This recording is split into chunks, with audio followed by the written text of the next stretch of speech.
Hi guys, and welcome back to Car Focused. I was meant to be doing this intro outside, but it's very miserable. It's raining. It's still a miserable English summer. Roll on spring is all I say, because this weather is getting depressing. It gets you down a bit, doesn't it?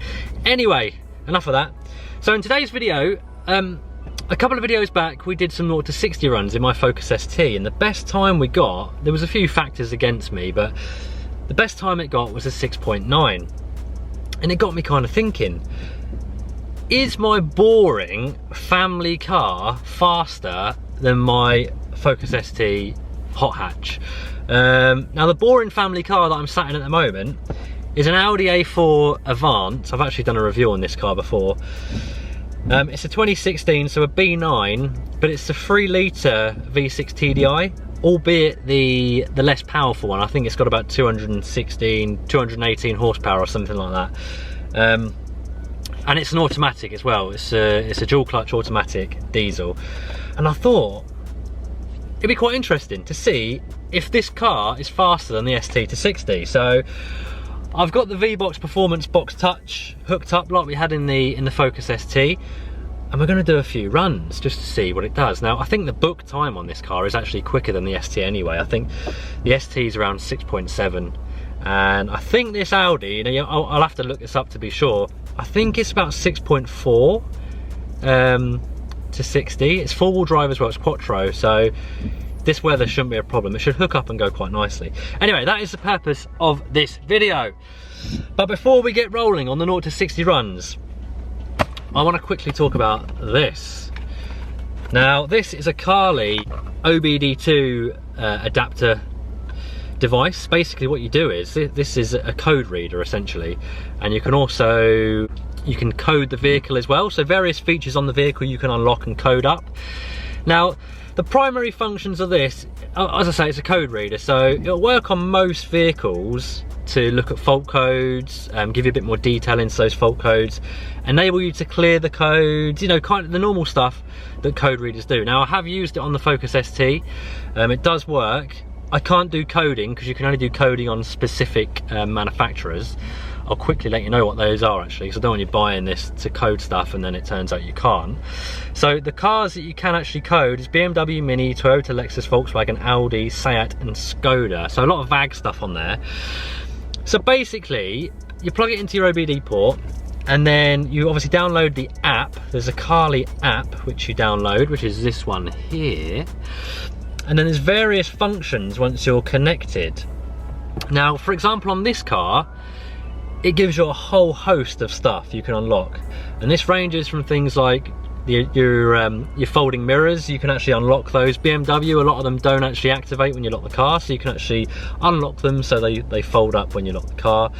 Lots of things you can do with your digital displays. So you can have, like, if you don't have oil temperature, you can have that on there.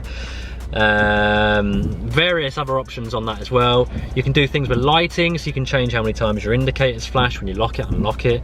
You can do things with your windows. You can program specific windows to open when you unlock it, specific windows to close. Your glass on your mirrors as well, you can program it so it comes down when you reverse. Your DRLs, so on this car for example, I've put it now, so I've got the tail lights on when I've got the DRLs running. You can also have the DRLs turn off when it's in park. Just lots and lots of options if you want to kind of customize your car a little bit. So it's a good bit of kit.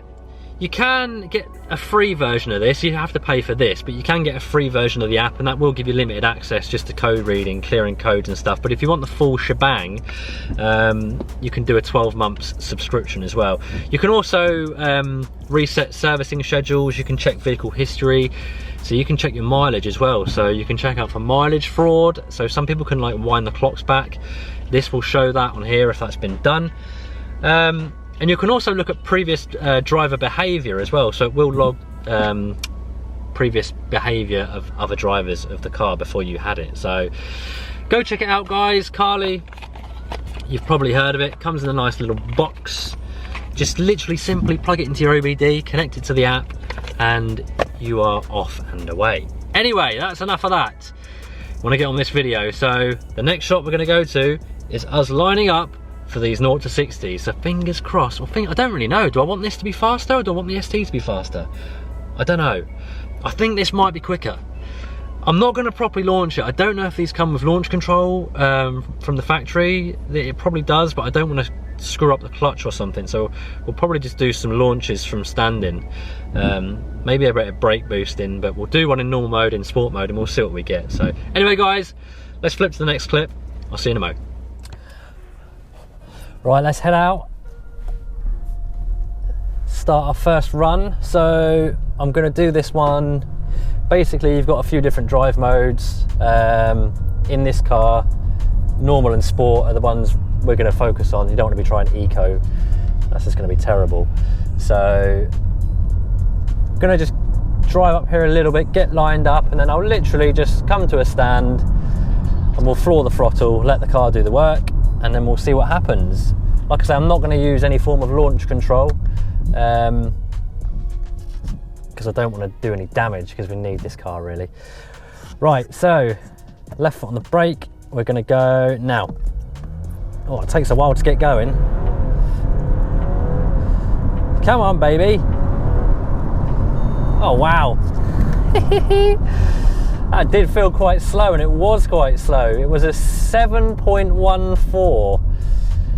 A 7.14. Yeah, that just took forever to get off the line. So, it'd be interesting to see now, if I go into sport, interesting to see if it picks up a bit quicker. There's got to be some form of launch control in this car, of keeping maybe turn the traction off, left foot on the brake and floor the throttle. Normally it engages some form of traction control, but yeah, we'll spin around and we'll have another go. Right, so we'll do another run. This one's got to be a bit better. I've got the traction off now, we're in sport, and we'll try a similar thing, just pin the throttle. If that doesn't work, I'll try and see if I can brake boost it a little bit. We'll do best out of 3 and see how we get on. So we'll come to a stand and we'll floor it. Go. Feels a bit better. Oh, a bit more aggressive with the gear changes there. Yeah, boy. Yes, boy. That was better. That was better. And that, unfortunately, was faster than the Focus ST already. Faster than the ST. That was really changing gear quite ferociously compared to the normal mode. That was a 6.79. 6.79. I think we can get a little bit better. I think we can do a quicker one. We'll quickly spin around. This car is pretty fast though. When this car is on the move, it is pretty quick. And if you can get a good launch hooked up, I think it would literally just bolt off the line. And it's obviously, because it's Quattro and it's auto, it's got quite an advantage over the Focus. I mean, me shifting manually with front wheel drive as well, trying to feather the power in first gear, it's always going to be a bit of a loser compared to this. But I just thought it'd be interesting anyway. The family wagon, baby seat in the back, you know, it's normally a pram in the boot. This is a sleeper as well, because it's a sport, it's the sport line one, well, just a sport model. It doesn't have the bigger wheels. It looks like a bog standard Audi A4. I mean, we've got cloth seats and everything. But with this engine, it's quite a rare combination, so it is a sleeper. Sometimes you will have people trying to bully you sort of out the way, and when you put your foot down, it does surprise them. So anyway, I'll see if we can do some form of brake boost. I don't even know if that is a thing. We'll see what happens. Ready?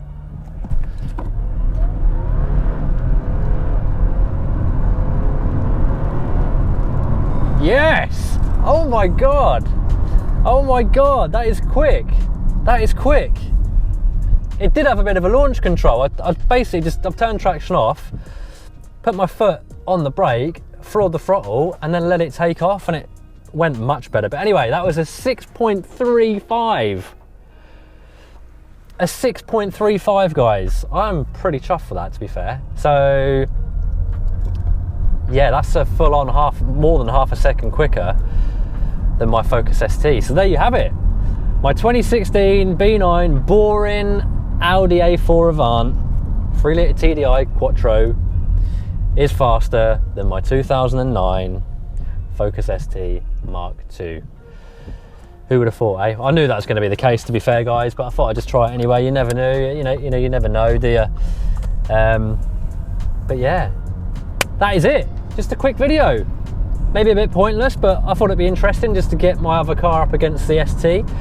Maybe we'll get the RS out and give that a go, because that's going to be a more interesting comparison, isn't it? They're both the same fundamentals, but obviously the RS is on steroids, and it's a bit more tuned up as well with the stage 1 bits that I've got on it as well. So I'm just a bit reluctant to launch the RS. I don't want to do any damage to drive shafts and that kind of thing, you know, so maybe we'll do like a soft launch, I don't know. Anyway guys, that is it. As always, thank you for watching. Hope you enjoyed it. Nice little result there for the Audi. But yeah, until the next one guys, as always, take care, and I shall see you soon.